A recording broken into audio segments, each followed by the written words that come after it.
A federal building named after Nancy Pelosi is on the verge of being shut down not even 2 years after it opened.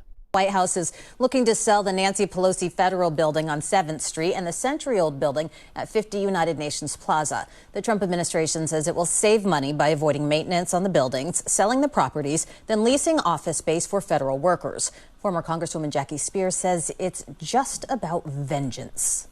It's another example of how he's coming after Democrats, he's coming after California, and it's all about payback. While some Democrats may call that payback or try to brand it as vengeance, the reality is that Donald Trump is shutting down multiple federal buildings across the nation, including at least one other federal building not named after Nancy Pelosi in San Francisco. The controversy around this particular building has been around ever since Joe Biden was president, according to the Washington Times. If we zoom in on this article here, tucked away on page 610 of the 1,455-page tome, a bill that they passed, is a provision to rename the federal building in San Francisco as Speaker Nancy Pelosi Federal Building. So we have yet again another example of a personal vanity project hidden away like a needle in a haystack in the middle of this huge omnibus bill. It reminds me of what Nancy Pelosi said during Obamacare. We have to pass the bill to find out what's in it. So this federal building apparently cost $144 million to create, according to the Daily Mail. But it gets even worse. If we zoom in and take a look at that last paragraph there, uncovered Monday by the San Francisco Chronicle, it reportedly advised federal workers to stay home for the foreseeable future due to the dangers that come with commuting to the neighborhood. So apparently the drug use was so rampant, there were so many drug dealers, there were gang crimes and murders, and yes, gun violence right outside that federal building. So they were told not to come in. This was confirmed by a local ABC News affiliate. For me to have a building named Speaker Nancy Pelosi, saying to the people of San Francisco, your representative was the Speaker of the House, the first woman, first Californian Speaker of the House, really fills me with great emotion. I'm very proud of that. On this day, there's plenty of security surrounding the building. Some say the area has been dramatically cleaned up. Back in August of 2023, employees at the federal building in Soma were told to work from home as much as possible because of concerns regarding safety and crime in downtown San Francisco. But as they say, the devil is in the details, and a letter from Joni Ernst in 2023 explains just how terribly managed this so-called Nancy Pelosi federal building truly is. If we take a look at that second full paragraph, the General Services Administration, GSA, which manages the property, spent $3 million redesigning the building's public plaza in order to maximize its use by the community and employees. When the new plaza opened less than 2 years ago, GSA stated it would, quote, create a new safe space for public gatherings and education. The exact opposite is occurring. The plaza is dangerous, open-air drug market, with addicts shooting up, snorting, and smoking drugs in plain view. Drug users pass out on the public benches and use needles litter the ground. Overdosing is a commonplace horror, with nearly 150 suspected overdoses, including more than 30 deaths, on the block surrounding the federal building reported in the first half of this year.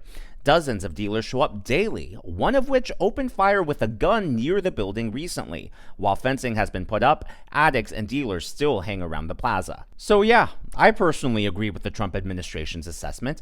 If it costs tens of millions of dollars a year to maintain the building, if it costs more on top of that for security, if, even despite the security, federal employees are told to stay home for months at a time for their own safety, thereby leaving large portions of the building vacant and unused, then what in the world are we paying for? Democrats can continue to play games, they can accuse Trump of payback and vengeance, but the numbers just make sense. I don't know about you, but to me, that seems like the logical, reasonable, and efficient thing to do. Now, Democrats, like I said, they are playing games, and one of the cheerleaders, one of the people at the forefront of that is Jasmine Crockett. She appeared on a podcast yesterday where she flat out admitted that she's actually rooting for Canada and Mexico over the United States. Really been the one to call it out. The fact that I'm rooting for Canada and I'm rooting for Mexico a lot is really wild. But they are really the ones that are speaking truth to power right now. They can see what it is, and they were like, we are not messing with this crazy regime from Mar-a-Lago, and basically calling them thugs. That's what it is. But I'm like, y'all knew who he was when y'all elected him. So don't act surprised. That is a sitting congresswoman. It's just never a good look to root for another country over your own. And even if you don't agree with the Trump administration, why are you, trying to prop up foreign countries instead of saying, here are things we could do better. Here are things where I disagree with Trump, but maybe there is some common ground. Because believe it or not, there should be some common ground somewhere. But instead, what the Democrats are doing is they are hoping that the Trump administration fails at every turn. But it's actually worse than that. They are actively sabotaging the current administration, not just stabbing him in the back politically, but doing whatever they can to try to chip away at his political capital and try to cause him to trip over these policy procedures. Now, as the Democrats wander and try to navigate this political wilderness, some of them, believe it or not, are actually beginning to do some introspection. Mark Cuban, who was on the campaign trail a lot for Kamala Harris, is getting close. He's getting warmer, but he's not quite over the mark. Here are his takeaways from last year's election and what he thinks the Democrat Party should do moving forward. You were on the campaign trail this past election cycle. Yep. I think we saw you out there more than we've seen you in the past. Yep. Did you like it? What'd you learn? It was kind of fun, actually. I learned that the Democrats can't sell worth shit. And they're so, persnickety about every little detail. And that's why the Republicans at the presidential level, I don't want to say kicked their ass because it wasn't like it wasn't a runaway. But, yeah, like I said, Donald Trump can sell.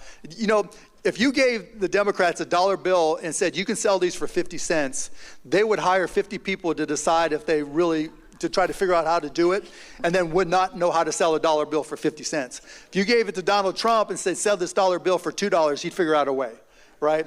He'd tell you that $2 bill is huge. It's, it'll get you gold tennis shoes. It'll get you a Trump meme coin.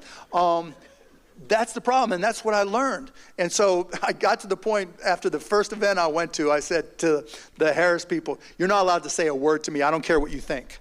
I'm just going to do what I think is right, and that's what I tried to go out there and do. And I told them, I don't want to go talk to Democrats. I want to talk to Republican and independent business people, because I truly believe that, chaos is bad for business, and that's what we're seeing now.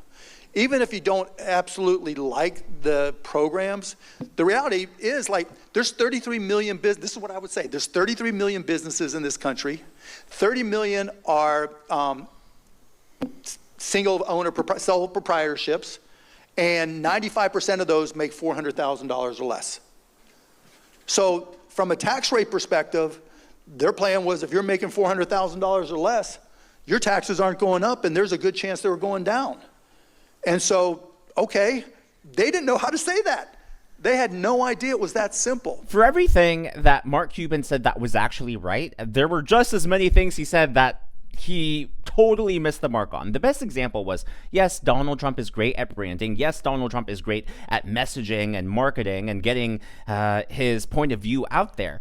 But the inverse is not true. Mark Cuban suggested that the Democrats don't know how to sell. No, I think they know how to sell. I think the problem is that you can't polish a turd. No matter how much you say, joy, let's make history, Hollywood is behind us.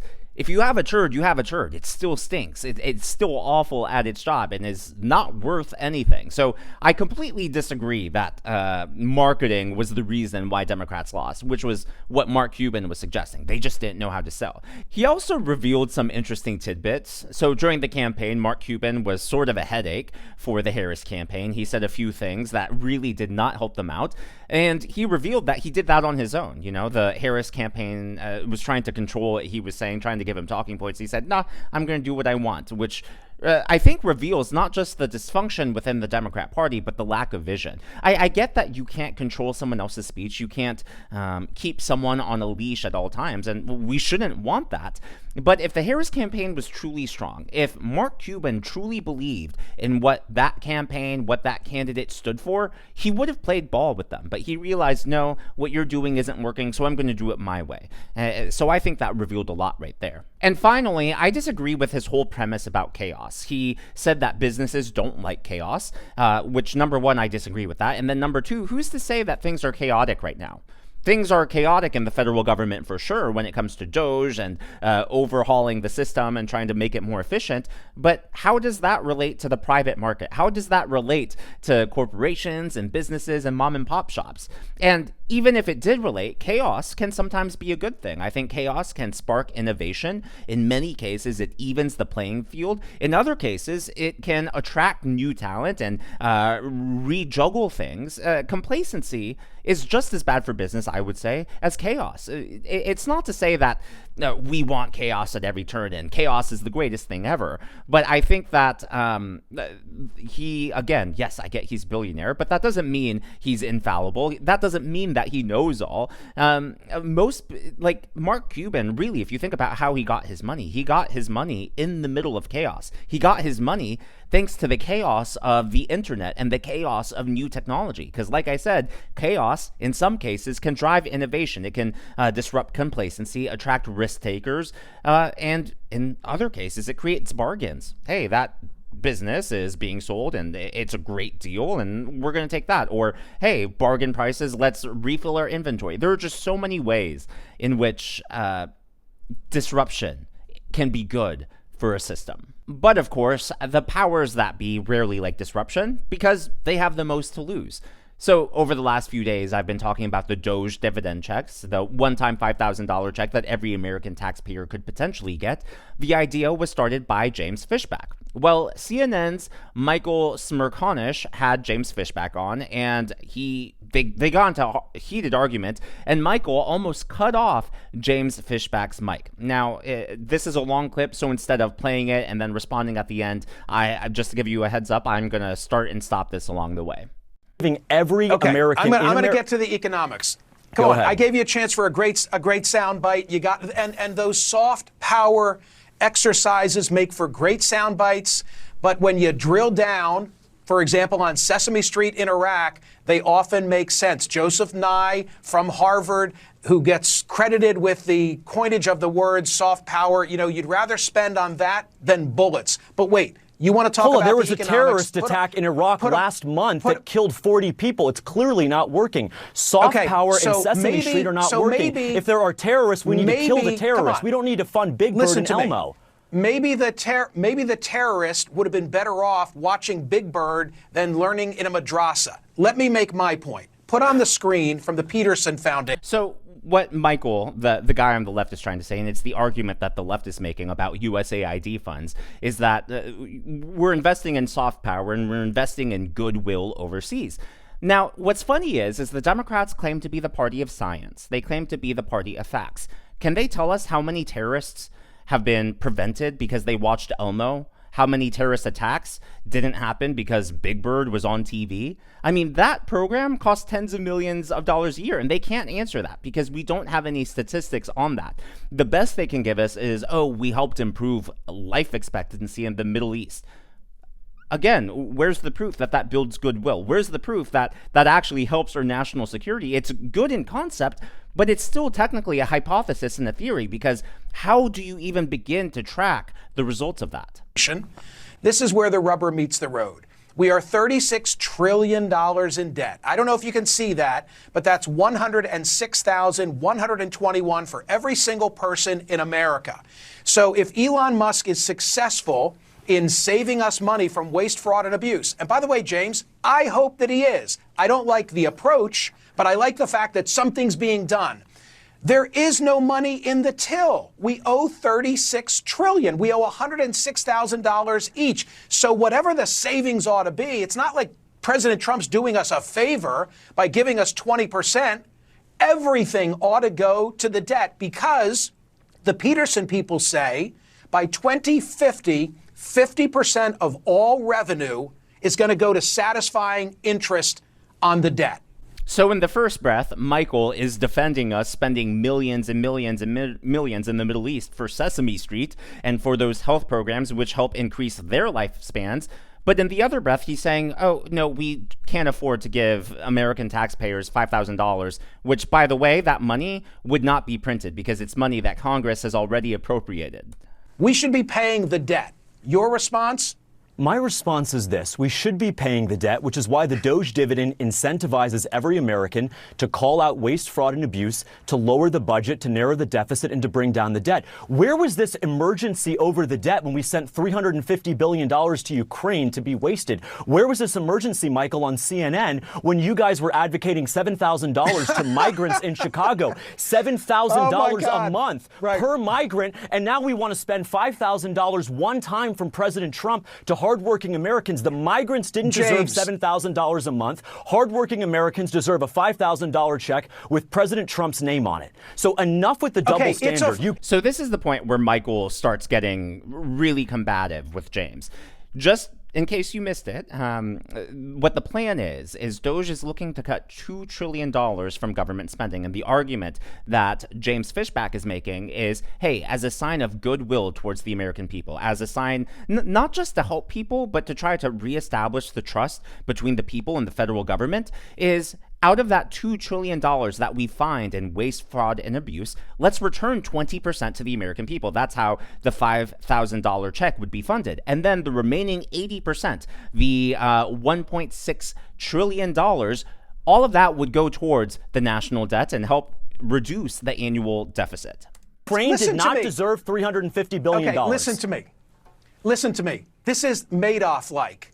This is a Ponzi scheme. No, Ukraine was a Ponzi scheme. The migrant funding was a Ponzi scheme. Hardworking Americans deserve a break. James, it was their money, Michael. It was their money. James, give me a chance to speak. Theoretically, it's my program. We don't have the money, is what I'm trying to tell you. It's a Ponzi. So we didn't have the money for Ukraine, right? We didn't have the money for Ukraine. $350 billion. I never do this. I don't want to be that guy. Do I have to silence your microphone so that I can respond to what you've said? Because there's so much fallacy in what you've just offered. Please go ahead and refute it. I have a very simple premise here. We're $36 trillion in debt.